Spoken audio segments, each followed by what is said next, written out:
So, sometime a week or two ago, don't remember exactly when this was, I saw a comment, and I actually don't remember if it was on a video that somebody else had made where she was talking about herself or a comment that she made on one of my videos. And I think it was the former, where it was a person who was talking about an experience that she was having with smoking, was how it had ruined her voice and how she used to sing and she can't sing well anymore. And she pretty much knew that she was never going to be able to again, because of the damage she did by smoking.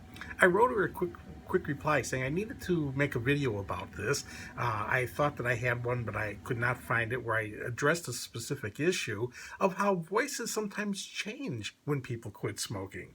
And where this was very noticeable to certain people who I ran through clinics is I had people in clinics who used to sing. Some of them were kind of semi-professional. Some of them would just do it in choirs and things, but they knew their voice range. They knew which octaves they can get to on the high and low end. And when they quit smoking, numerous times I had people said, wow, their singing voices really had improved. And that was a perk. They were very happy about that. It wasn't the reason they quit, but it was one of those perks they got after they quit smoking. They realized this is another improvement.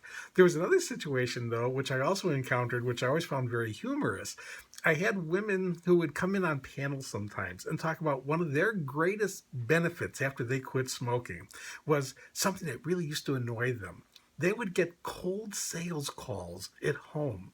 People would call them, and they would the person who was the former smoker at the time, though they were smokers, would answer the phone. They would say hello. They'd have maybe a short conversation with this cold sales call, and then the person at the other end, the person calling, would say, "So is the woman of the house at home?"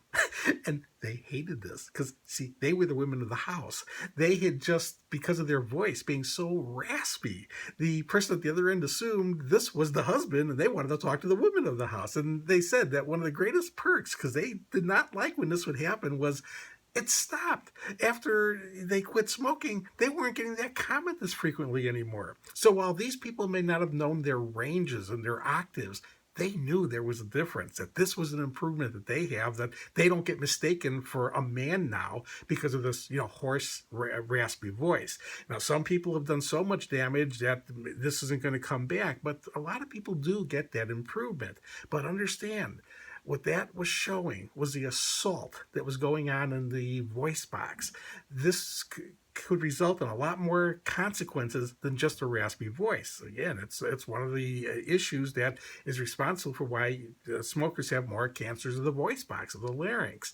And it's one of those things that if they quit beforehand, they can very well avoid that kind of, serious consequence from occurring, and may even get some, improvements to, solving what was a minor problem, but still was indicative of something that could become much more major.